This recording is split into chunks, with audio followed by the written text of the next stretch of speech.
Hello and welcome to this tutorial on binary division and how a simple CPU can do it. In this video I will cover division by repeated subtraction, division by shifting and subtracting, as well as hardware dividers. Note that I will only cover dividing positive numbers in this video. Prerequisite knowledge required for this video are that you should know how to multiply binary numbers, how to add and subtract binary numbers, what a carryout is in a binary adder, and how to left shift a binary number. So how do we divide in base 10? If we take the example 13 divided by 4 equals 3 remainder 1, we could interpret this as 4 goes into 13 3 times remainder 1. So 13 can have 4 subtracted away from it 3 times to give us the remainder of 1. Note that the remainder is less than the divider. How then would this look in binary? So if we have the binary number for 13 divided by 4 in binary, then we have 13 minus 3 lots of 4 equals 1. Then how would this look in code? So this program here has been written in relatively high level B code. We first off start by setting the dividend equal to 13 and the divisor equal to 4. We then set the remainder equal to the dividend and the answer equal to 0. Then in our while loop we continue doing the while loop so long as the remainder is more than the divisor. In the while loop we subtract from the remainder the divisor and then we add 1 to the answer. And here we have a relatively low-level URCL version of the same program that we just looked at. We first start by setting register 1 to 13 and register 2 to 4. That is the dividend and the divisor. We then set register 3 to register 1, which is the remainder. Then we set register 4 equal to 0, which is the answer. Then at the beginning of the while loop, we branch if to the end of the while loop if register 3 is less than register 2. So if the remainder is less than the divisor, then inside the while loop we subtract register 2 from register 3. So we subtract the divisor from the remainder. Then we add 1 to register 4, which is the answer. Finally, we jump back to the beginning of the while statement. So what we just did is called division by repeated subtraction, since we are repeatedly subtracting the divisor from the remainder. What other ways are there to do division?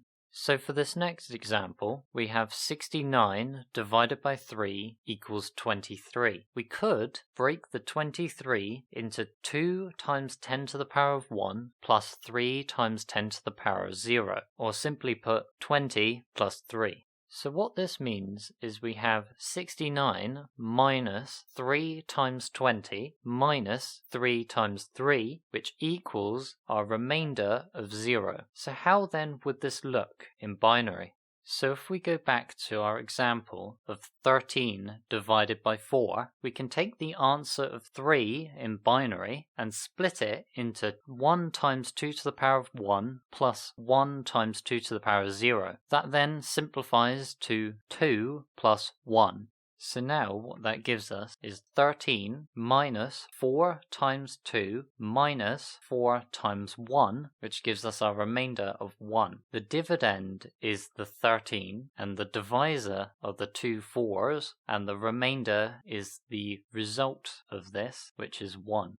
The 2 and the 1 that we're multiplying by are both powers of 2. These powers of 2 specifically came from the answer. Note that we can multiply by powers of 2 by left shifting on a simple CPU. Hence, this method here is called division by shifting and subtracting. So how would this look in code? So here we have a high-level B code version of the shift and subtract algorithm. We first start by setting the dividend equal to 13 and the divisor equal to 4. We then set the remainder equal to the dividend and the answer equal to 0. This is in the exact same way as before. Then we set a variable called the shifted divisor equal to the divisor. This variable will keep track of the shifted version of the divisor. Then we set another variable called shift equal to 1. This will keep track of the number of shifts that we have done to the shifted divisor. Then, for the first while loop, we do this loop while the shifted divisor is less than or equal to the dividend. And in this loop, we take the shifted divisor and left shift it once. Then we left shift the shift variable once. After the loop, we right shift the shifted divisor once, followed by right shifting the shift variable once. Then, for the second while loop, we continue doing this loop so long as shift is more than or equal to 1. To begin with, in this while statement, we have an if statement. This if statement activates if the shifted divisor is less than or equal to the remainder. Inside the if statement, we subtract the shifted divisor from the remainder. Then we add shift to the answer. Finally, we right shift the shifted divisor once and right shift the shift variable once. This will eventually give us the answer.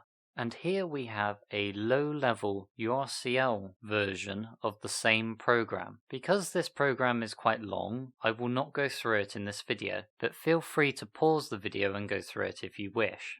So what you can see is that division by shifting and subtracting requires many more steps than simple repeated subtraction. So what this means is that repeated subtraction can be faster if the answer is small. So we only want to use shift and subtract when the answer is very large. So what this means is that our example of 13 divided by 4, which is equal to 3, this will likely be faster using repeated subtraction. Brilliant! We now know how to divide using software. However, most complex CPUs will have some form of hardware divider. So how could we implement what we now know into hardware? When we did division by shifting and subtracting, we essentially subtracted the divisor from the remainder left shifted a different number of times. So we could use a series of conditional subtractors in a row to get the answer.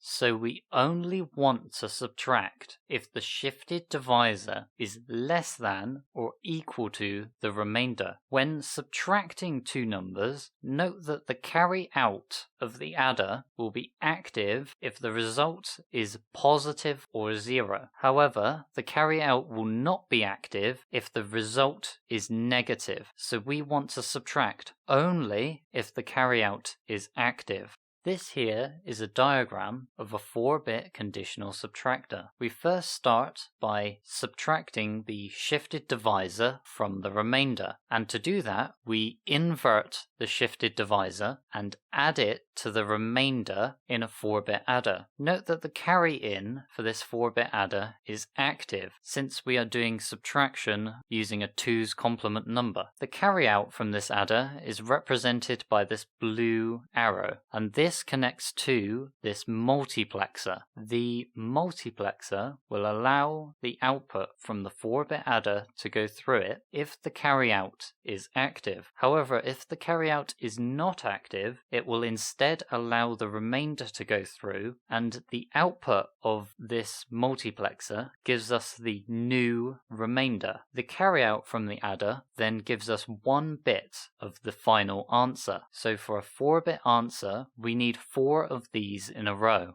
This is a diagram of a full 4-bit divider. We first start by left shifting the divisor 4 times. This then, along with the dividend, goes into the first 4-bit conditional subtractor. The carryout from this gives us the 3rd bit within our answer. We then right shift the divisor and put it into the 2nd 4-bit conditional subtractor. This then gives us the 2nd bit in our answer. Then the 3rd 4-bit conditional subtractor gives us the 1st bit within our answer, and the final conditional subtractor gives us the 0th bit within our answer. We now have the full 4 bits of our answer, and the remainder is what is left over from the 4-bit conditional subtractor. Note that this design only works for positive numbers. And with that, that's everything I wanted to cover in this video. If you've made it this far into the video, please consider liking and subscribing and joining the URCL Discord, which is linked in the description. And with that, cheerio! I bet you never